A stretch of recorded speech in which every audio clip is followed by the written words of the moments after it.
suami ni dah marah sangat, dia kata buntut kau macam buntut Mak Den lah. Macam tu, dia dah geram kan. Dia dah geram sangat tengok isteri dia ni. Mungkin agaknya selalu tunjuk buntut kat dia, perli-perli kan. Maka isteri dia, maka si suami ni dah bengang sangat. Dia kata, "Susah nak tunjuk hebat sangat lah, buntut kau macam buntut Mak Den." Jadi itulah, pada syarak itu yang dikatakan sebagai zihar.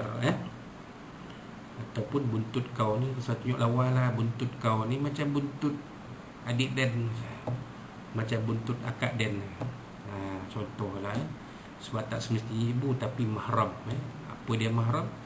Orang yang diharamkan kita berkahwin, diharamkan berkahwin kita.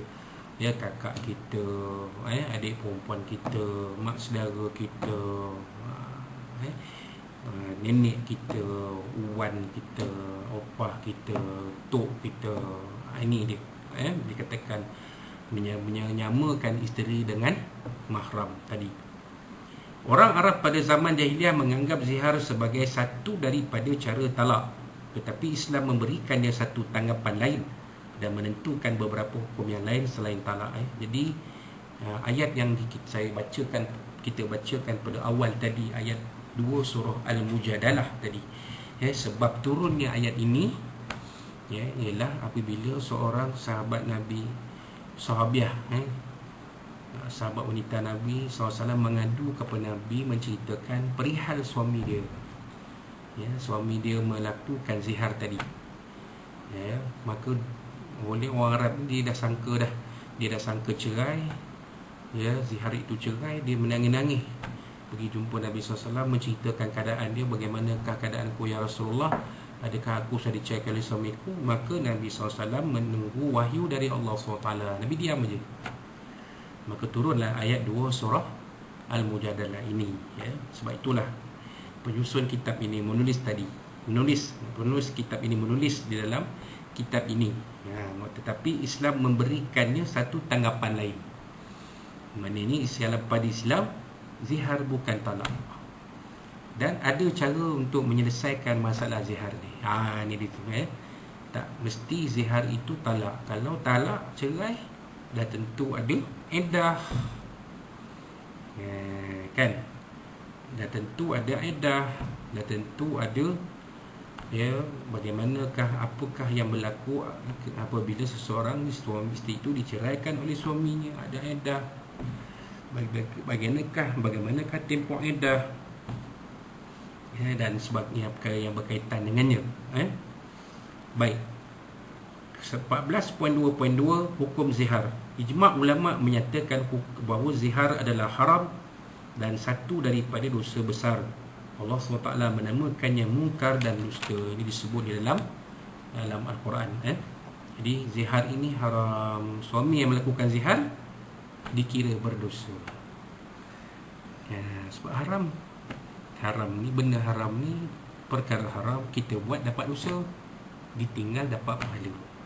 Bila hukum zihar itu haram, maka pelaku zihar di kalangan suami berdosa.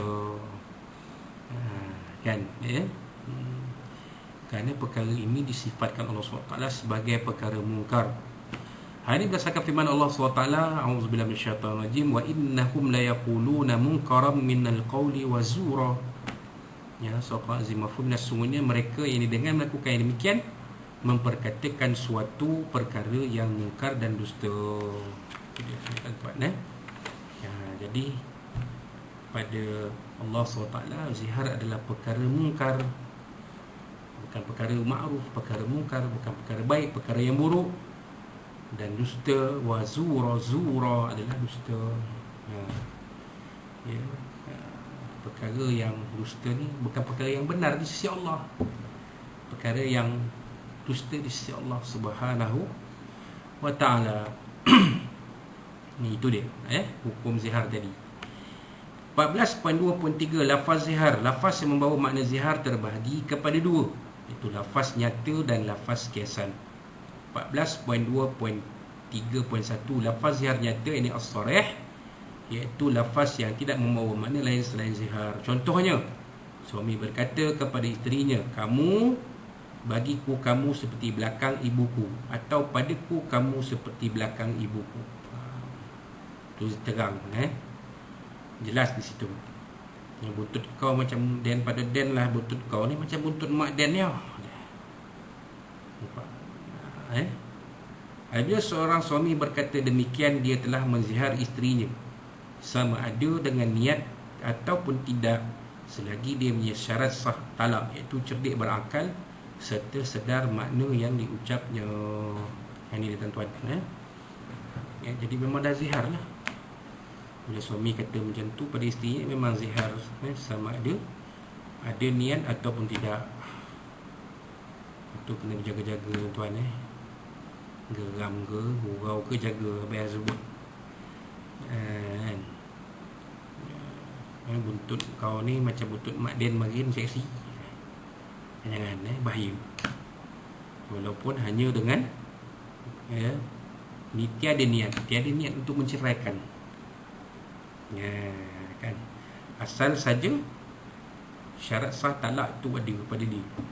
Dia cerdik dan dia sedar apa yang dia cakap. Kok gila, maka tak dikira sebagai zihar. Kok tak sedar, saya kata jangan mabuk ke, mabuk kan, maka tak dikira sebagai zihar. Wallahu a'lam. 14.2.3.2 lafaz zihar kiasan al-kinayah, iaitu lafaz yang boleh diandaikan membawa makna zihar dan bukan zihar. Contohnya, suami berkata kepada isterinya, bagiku kamu seperti ibu dan adik-beradik perempuanku, atau padaku kamu seumpama amak dan adik perempuanku. Dia tak sebut belakang, buntut ke, punggung ke, pungpok ke, belakang ke, tak sebut. Dia kata, abang tengok kamu ni macam mak abang.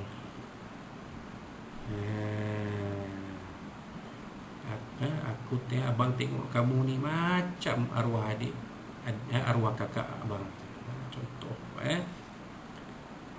maka bila berlaku demikian, itu adalah zihar kiasan, bukan zihar yang sarih. Wallahu a'lam. Apabila seorang suami berkata demikian, maka makna ungkapan tersebut adalah menurut yang dimaksudkannya. Justru ialah zihar jika suami mengungkapkannya bermaksud demikian. Sebaliknya, jika seorang suami bertujuan menyamakan isterinya dengan ibu dan adik perempuannya dari sudut kohor kemuliaan dan penghormatan, maka itu dianggap zihar. Oleh itu, tiada sesuatu pun yang wajib atas suami tersebut. Kalau dia niat tu sebab kemuliaan tadi, nak memuliakan isteri dia, kan. Abang tengok kamu ni teringat abang pada arwah kakak abang. Jadi tak ada apa, kerana memuliakan, isteri kita itu mungkin akhlaknya baik, perbuatannya baik, tingkah lakunya baik, rajinnya, baik hatinya, tingkah lakunya mungkin sama. Jadi bila suami berkata begitu pada isteri, tidak dikira sebagai zihar. Jadi bergantung kepada niat tadi. Kalau niat memang geram nak menyamakan, maka jadi zihar. Kalau niat dia sebenarnya nak memuliakan isteri, maka tidak jadi zihar. Wallahu a'lam. 14.2.4 kesan perbuatan zihar. Apabila suami melafazkan zihar sama ada secara nyata atau secara kiasan dengan niat zihar, maka kesannya adalah seperti berikut. 14.2.4.1 jika ungkapan zihar diikuti dengan lafaz talak, maka hukum zihar termasuk di dalam hukum talak. Dalam hal ini, zihar tidak membawa sebarang kesan, kerana lafaz talak seolah-olah telah mentafsirkan zihar tersebut. Oleh itu, hukum zihar terbatal dan hukum talak saja yang diambil kira. Kalau lepas dia kata macam tu, dia sebut talak pula, maka tak ada zihar situ, yang ada talak, cerailah.